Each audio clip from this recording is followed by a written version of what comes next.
We come to this place, this community, because it is a sanctuary. It helps us feel like we belong, like we are seen, like we are valued, like we are loved.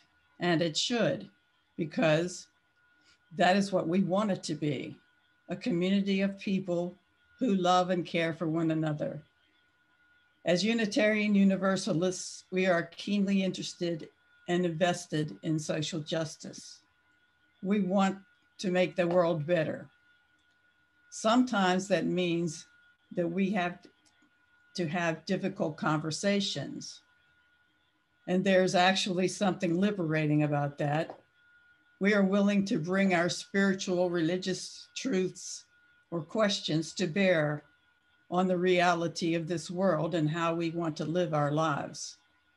So today, again, we'll focus on a topic most people want to turn away from: slavery and human trafficking, not as a historic shame, but as a current reality. We do want to note that because this is a sensitive topic, it could be triggering for survivors of trauma. Thank you for caring, for being open to learning, and for finding ways to make a difference in the world. Let us worship together in the hope that we can live in our vision and make the world better for those most in need.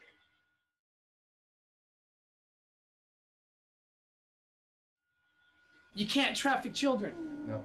At the end of the day, there's laws put in place to protect kids, and one of those laws, surprise, surprise, is you can't sell them. Like, you can't sell human beings and put a price tag on them. I woke up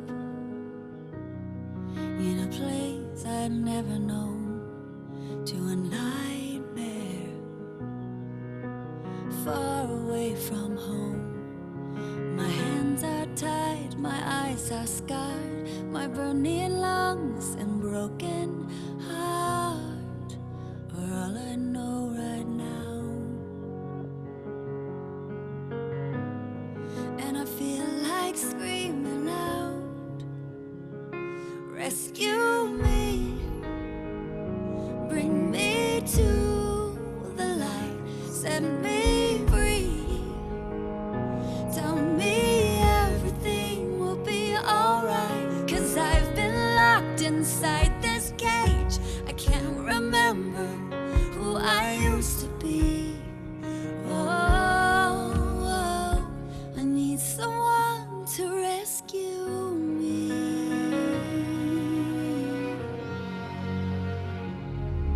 Their voices laughing down the hall, monsters crawling in the dark. I close my eyes, they have their way. The pills and needles numb the pain, but not for long, but not for long.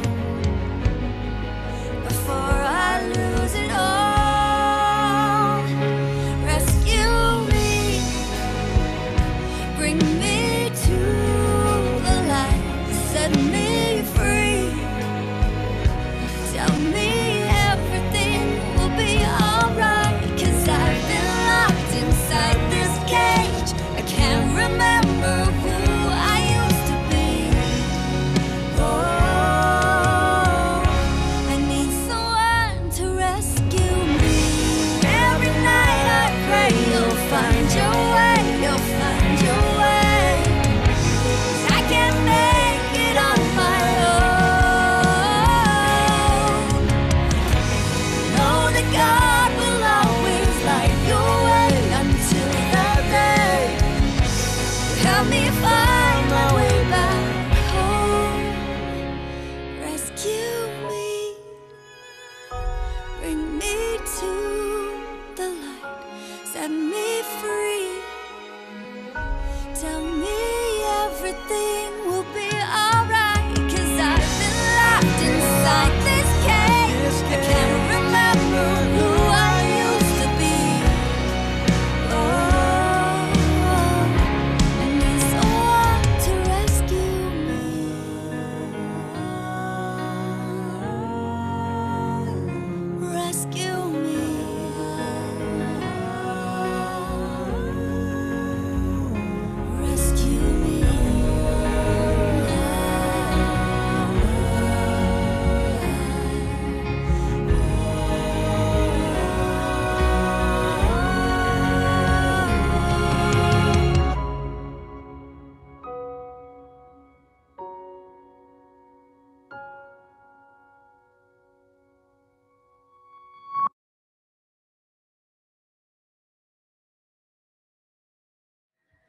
Good morning. Excuse me. My name is Karma Amos, and I am so honored to serve as the minister of the Unitarian Universalists of Central Delaware and to welcome you to worship this morning. Whether this is your first time with us or attending our Sunday services as part of your regular routine, we are glad that you are here. Our worship is different, even virtually, because you are here, and we hope that you'll find room in this community for your spirit. Just a note about the theme of our worship this morning. In early 2012, President Obama declared January National Slavery and Human Trafficking Prevention Month. So throughout the month of January, the government and anti-trafficking organizations are hosting conferences, fundraisers, and special events to promote this important cause. And we're focusing on the topic today at UUCD because it matters and because it seems to fit rather seamlessly into an honoring of Reverend Dr. Martin Luther King Jr. and the concerns that he and the movement he was a part of wanted to address and change. We hope that you'll find this to be not only sobering and awareness raising, but also inspiring as we continue to bring our core UU principles to bear on the real challenges our world faces. Through our individual actions and our combined efforts as a congregation, we can make the world a better place, and our engagement matters. We continue to be grateful for the technology that allows us to worship online during this difficult and isolating time, and to continue to build community in other ways. So we have a Tuesday night check-in with the community that you're welcome to attend just to connect with us. We also have an online Facebook group that allows us to connect asynchronously at our own time throughout the week, and just encourage you to do what you can to stay in relationship with others. Thank you in advance for your patience and grace with us for any technological delays or glitches we might experience today. And I want to say a special thank you to all of those who've been helping us with Zoom tech duties these many months. We couldn't do it without you. Thank you so much. Now I invite you to take a deep breath as we enter into worship. And I remind you that whoever you are, whomever you love, whatever you've done, wherever you've been, however you feel in this moment, you and all of who you are welcome in this community. We're enhanced by being together.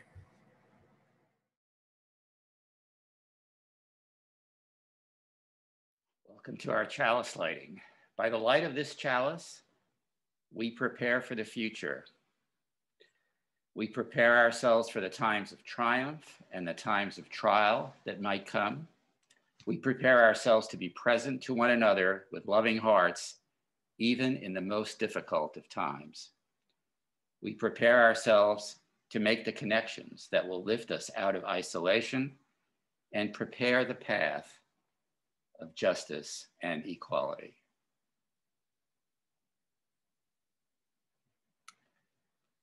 Please join me in our unison affirmation. The words are in the chat box. Love is the spirit of this church and service its law. This is our great covenant to dwell together in peace, to seek the truth in love, and to help one another. Our opening song, Spirit of Life, will be followed by our Story for All Ages, which is a book by Johnny Ray Moore, which explains in simple terms the life of Dr. Martin Luther King, whom we are celebrating as a nation tomorrow.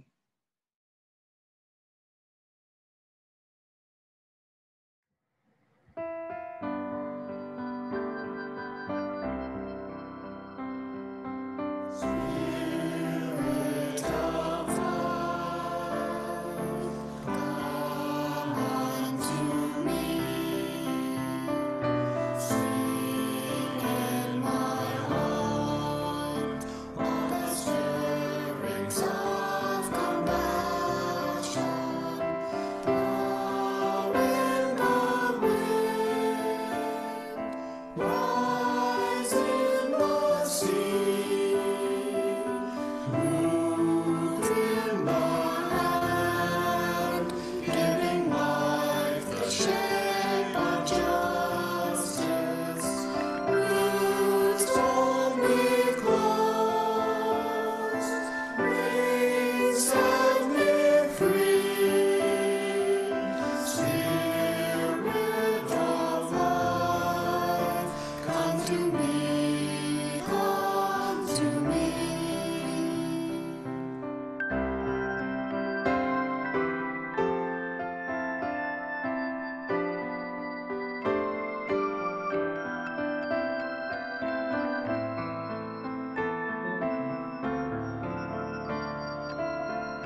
The story of Martin Luther King, Jr. Every January, we celebrate the birthday of Martin Luther King, Jr. Do you know why we remember him? Martin was born in 1929 in Atlanta, Georgia. His father was a preacher. His mother was a school teacher. Martin liked to go to school. He always did more than his teachers asked him to do. Martin's school was old. It needed a lot of fixing, but the school for the white children was new. Martin and his mom and dad liked to eat out, but some restaurants would not serve them. Martin could not drink from all the water fountains. He had to find one with a sign that read colored. This made Martin angry. He wanted to go to the best school. He wanted to eat at any restaurant, and he wanted to drink from any water fountain.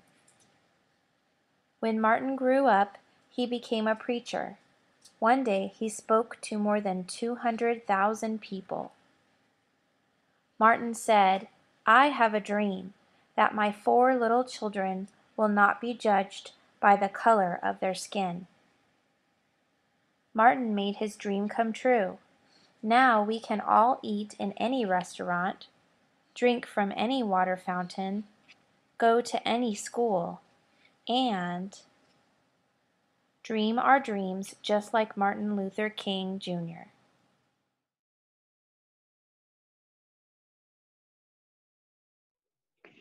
For our UU moment today, we want to let you know about a group of Unitarian Universalists that are working together to end modern-day slavery and human trafficking. The group is called UU Abolitionists, and you can learn more about them on their website. It's uuabolitionist.org. Rooted in our UU commitment to promoting the inherent worth and dignity of every person, justice, equity, and compassion in human relations, and a world community with peace, liberty, and justice for all, among other UU principles, UU abolitionists seek to equip Unitarian Universalists as consumers and investors in a marketplace that includes slavery to make our participation in that marketplace as empowering as possible to those who are surviving or have survived human trafficking. They pledge to be led in this work by survivors, directly by having survivors among their leadership, and indirectly by the organizations consulting with survivors to discover the most effective actions and follow their lead. On a personal note, my nephew, Cody Karb, shared with me the work that his fraternity at the University of Maryland worked for, the establishment of the first safe haven for victims of human sex trafficking in Maryland through the Global Peace Foundation. Cody and his frat received global recognition, training over 100 individuals plus 8 clubs on campus, establishing them as safe havens. This snowballed into a movement across the United States and the world. He told me that he felt it was his responsibility to rise and help those who could not help themselves. So you can learn more about the realities of human trafficking and about how you could take action in a number of different ways by visiting the UU Abolitionists website. There are also resources on this site for survivors. We are proud to belong to a faith tradition that is absolutely committed to justice and unafraid to address complex and challenging issues of injustice in our world today.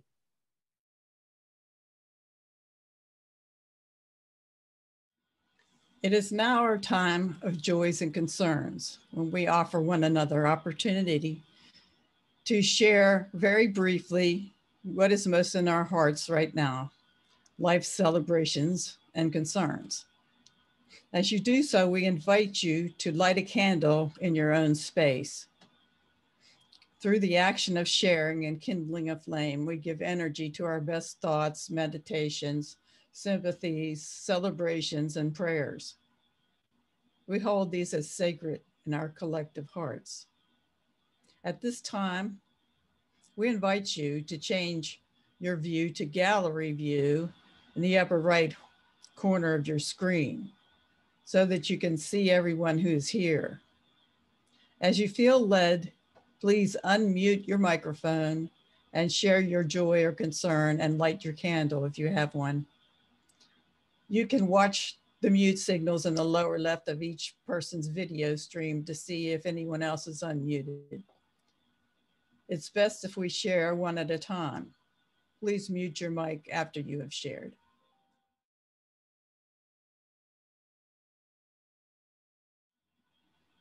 Okay, if there are no other joys and concerns, we'd light one final candle for the joys and concerns that were not spoken by those of us here and in solidarity with others in our community who could not be with us today.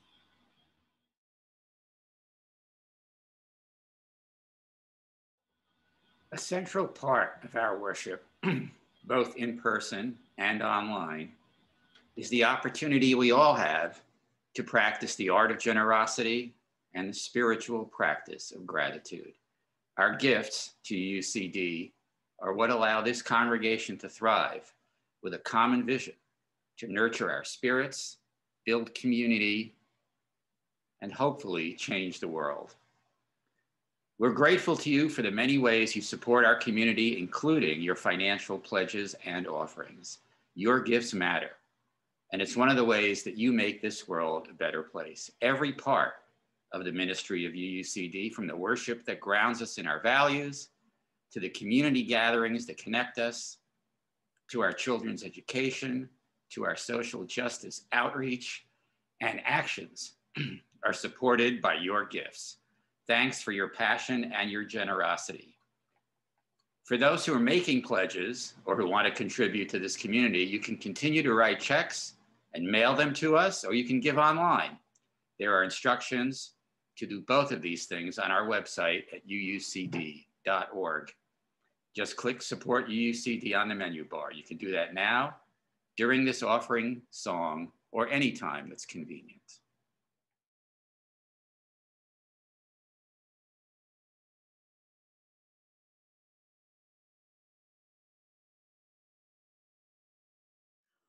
Our breathing is a stable, solid ground that we can take refuge in. Regardless of our internal weather, our thoughts, emotions, and perceptions, our breathing is always with us, like a faithful friend. Whenever we feel carried away, sunken in a deep emotion, or scattered in worries and projects, we return to our breathing to collect and anchor our mind. We feel the flow of air coming in and going out of our nose. We feel how light and natural, how calm and peaceful our breathing functions. At any time while we are walking, gardening, or typing, we can return to this peaceful sound source of life. We may like to recite, breathing in, I know I am breathing in. Breathing out, I know I am breathing out. We do not need to control our breath. Feel the breath as it actually is. It may be long or short, deep or shallow. With our awareness, it will naturally become slower and deeper. Conscious breathing is the key to uniting body and mind and bringing in the energy of mindfulness into each moment of our life. Even, or perhaps especially, in times of difficulty or fear, mindful breathing is a key to centering ourselves, to be fully present, and to cultivate peacefulness. Let us practice together now. Breathe in regularly and deliberately. Notice your in-breath and your out-breath. Breathe in,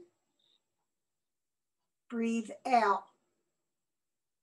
Breathe in, breathe out.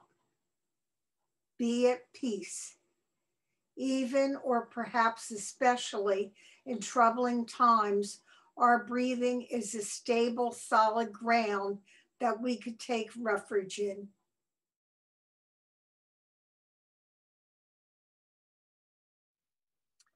And to the little ones, a poem in honor of National Human Trafficking Awareness Day by Lisa Sharon Harper, Executive Director of New York Faith and Justice. This poem was originally performed as a spoken word piece at All Angels Church in New York City. And to the little ones, swiped from her village, sold for a dime by poor parents, to a rich global market. Taka's 10-year-old bones rattle with fear. Heart, bound to earth, chained, beaten down to size in small black rooms. Spirit broken by Westerners who promise the world and leave her a lump of mud. No breath, no breath. Can't breathe in this tomb. Taka's humanity, her dignity, her soul is battered and bartered on the black market for a dime. And pundits predict her body will be found in a ditch, in an alley, someday. Vacant eyes wander her neighborhood. She is sold for a dime bag by her crackhead mama,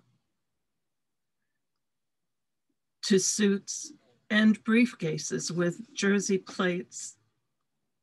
Takesha's 10-year-old bones rattle with fear, stolen from school and dreams and friends. Her lifeless body puts food on the table.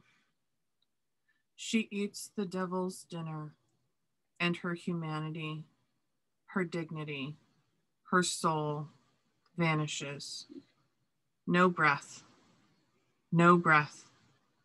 Can't breathe in this toxic corner of the world. And pundits predict Takesha's vacant body will be found in an alley or a trash can before her 18th birthday. And thus saith the Lord, come from the four winds with breath, and breathe upon the slain, that they may live, that they may live, that they may run and play and lay in the streets and look up at the stars, that they may dream of romance and significance and peace for their families and their people, that they may breathe and stand and live. And to Taka and Tashika, to their rattling bones, to the little ones who bear God's image, God says, breathe, stand, live.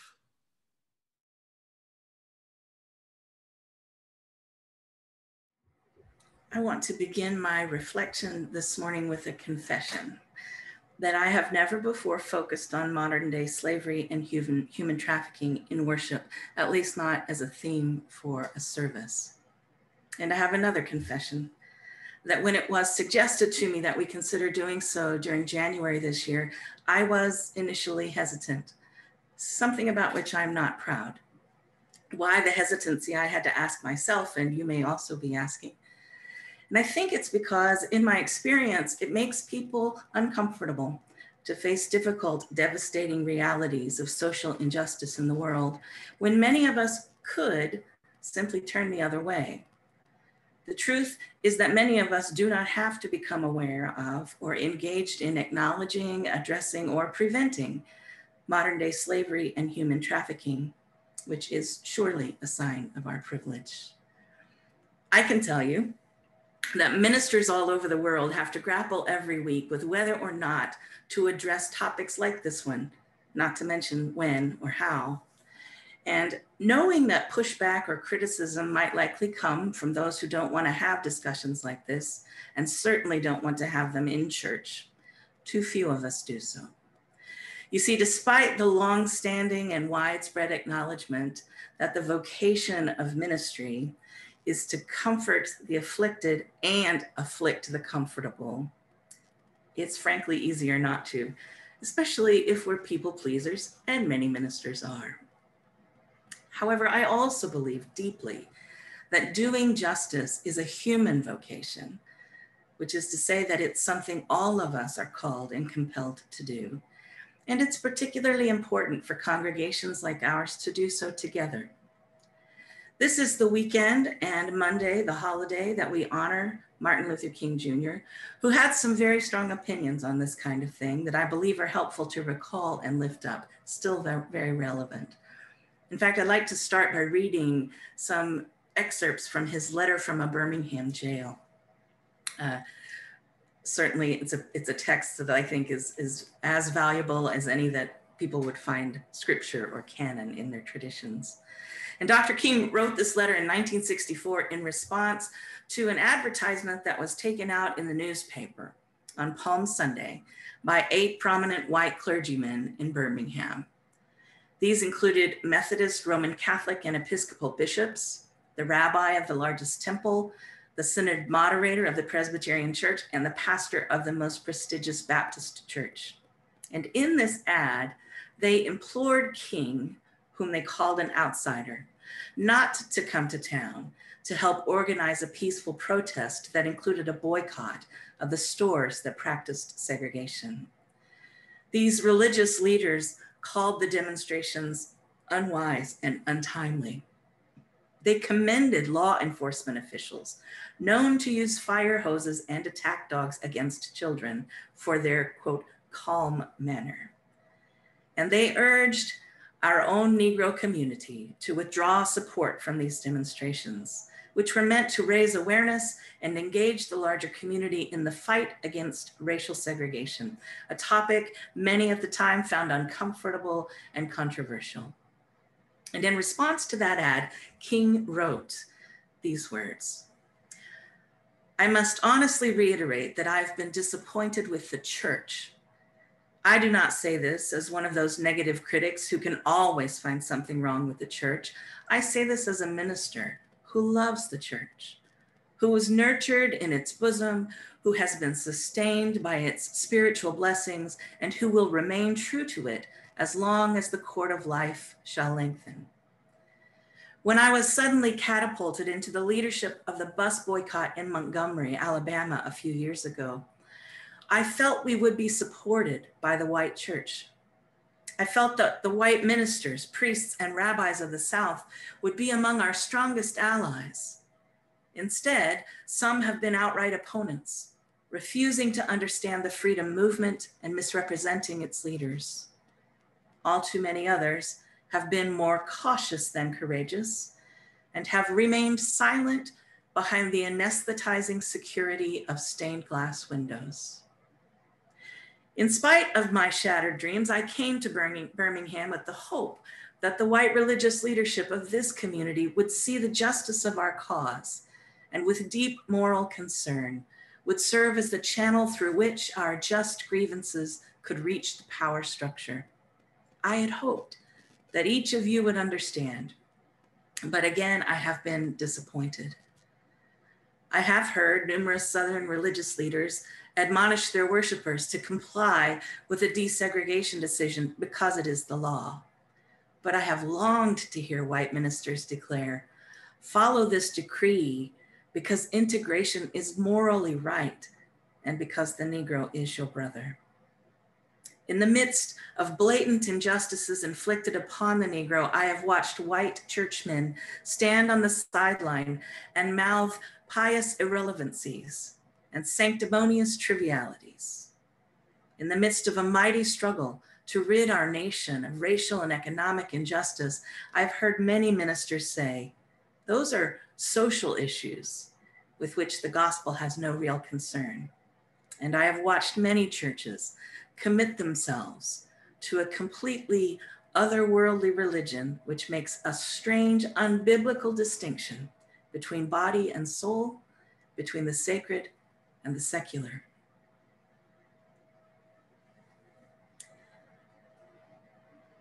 Those words sound to me as relevant and needed today as they did then.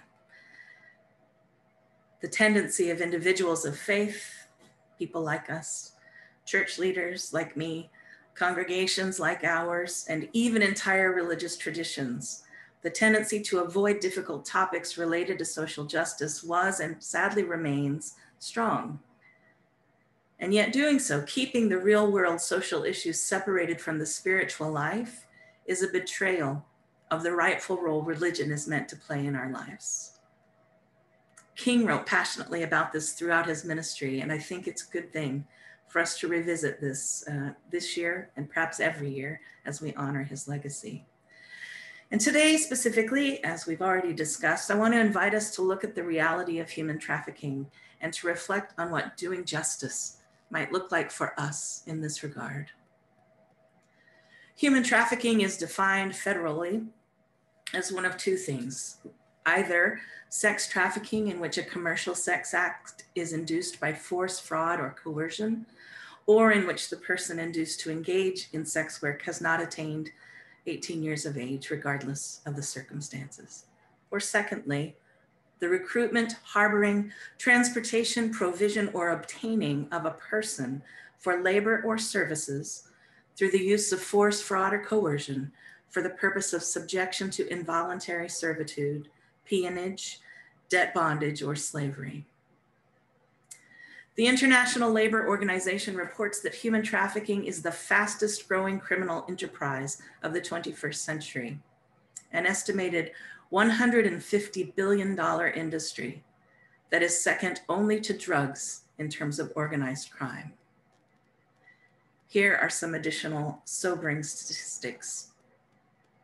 At any given time worldwide, over 40 million people are in modern slavery, including around 25 million in forced labor and upwards of 15 million in forced marriage. This means that there are 5.4 victims of modern slavery for every 1,000 people in the world. Women and girls are disproportionately affected, upwards of 70% of all victims. In the United States, states like California, Florida, Texas, and New York are particularly vulnerable to human trafficking because of factors such as proximity to international borders, numerous ports and airports, significant immigrant populations, and large economies that include industries that attract forced labor.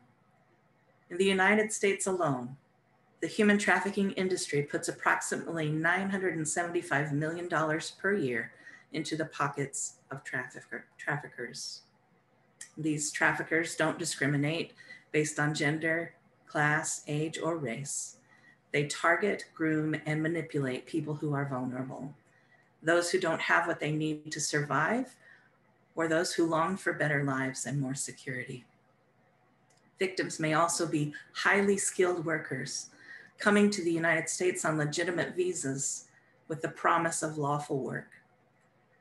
They may be enslaved not only through physical restraint, but also through coercion, intimidation, and the exploitation of their fears. In today's global economy, workers can be enslaved by threats of deportation, crushing debt, or merely a lack of viable alternatives. This is not just a compelling plotline for paperback mysteries or thriller cop shows on television, and it is not something that only occurs in faraway places and doesn't affect us. The United States is one of the largest growing countries, and according to World Population Review, the state of Delaware, right where we live, ranks 5th in the list of states with the highest rates of human trafficking. This may be attributed to our location along the I-95 corridor. So what does justice require of us as citizens of the world generally and as Unitarian Universalists specifically? Each victim of human trafficking, each survivor, is a person of inherent worth and dignity. And their situation is the exact opposite of the justice and equity we say we strive for in human relations and in world community. As you use these principles of our 7 or 8 are not only intellectual ideas we agree with, they are principles we, and I quote, that we covenant to affirm and promote. In other words, they are calls for our direct action that we say we will engage. So how do we do that? Of course, one of the first things we could do is simply to become more aware of this situation ourselves, to learn the facts and discard the myths about who is affected and involved, and to help educate others. We can learn the signs so that we might notice and be able to respond compassionately and effectively to people we suspect might be victims of trafficking. That might include noticing things like poor working or living conditions, poor mental or physical health, or a lack of individual control, by which I mean people who have very little control over their own finances, their own identity documents, or their own right to speech. People who have to go through or always have a third party present in order to speak candidly, for example. In addition to being aware and staying alert to signs, there are actions we can take to help prevent human trafficking and modern slavery. The US State Department suggests being conscientious and informed consumers. There are a number of online tools to help, reports that can help us, including those that educate us about who is responsible for goods and services we use, and how to avoid those which may be produced by child or forced labor. It also suggests we could donate to or volunteer with anti-trafficking organizations locally, nationally, or globally. We could write to or meet with our representative legislators just to let them know we care about combating human trafficking. We could also do the same with our local school districts so that age-appropriate education is included in curricula and so that they have protocols in place for reporting suspected cases. There are many other suggestions. Some are general for anybody, and others are germane to someone's specific profession or communities of influence. The Unitarian Universalist Association is kicking off the 30 Days of Love campaign, which every year spans the calendar between MLK Day and Valentine's Day. So this week, as we get started, the theme of that campaign is about living our values in the world. Participating in this 30 Days of Love campaign seems like a great way to get involved, specifically through our UU spiritual community. In fact, I'd like to suggest, and I promise that I will, that we all take at least one action this week to engage in the prevention of human trafficking and modern slavery. That could look a lot of different ways, right? Read something to learn more. Research organizations in and around where you live and see if you might like to become more involved. Make a donation if you are able. Cook a fair trade inspired meal for you or for your family. Install a consumer app on your phone, such as Boycott or something else that helps you check the deeper background of the companies that produce products you use. Or do something else that feels right to you. Maybe just have a conversation. And then after you do that, let's share with one another what we're learning and what we're doing so that we can encourage each other and bring this topic more fully into our own congregational awareness. I am grateful to be a part of a religious community that not only allows, but strongly encourages us to be spiritually, socially, and politically engaged in the world, not anesthetized or isolated from it behind pious superficiality. I'm grateful for this place, for you, this community in which our individual members can bring the issues most important to them, to us, for our collective reflection and for the opportunity to engage this topic today. And so I'll end simply with a prayer, an intention, that we might pray and work and act to end this inhumane practice and move together toward that world of love and peace and justice to which we aspire.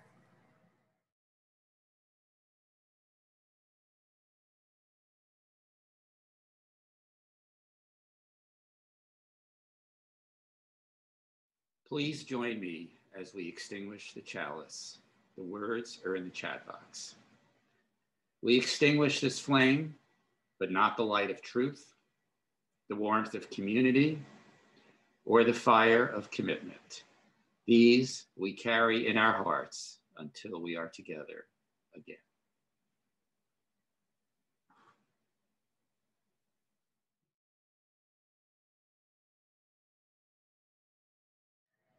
Our closing words today are adapted from Robin F. Gray, who also wrote our chalice lighting.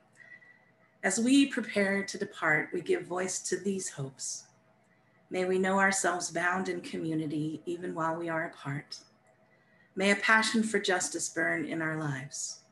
May we carry the light of compassion in our hearts and in our every interaction. May we be whole in our devotion to justice and always to carry the lamp of hope before us.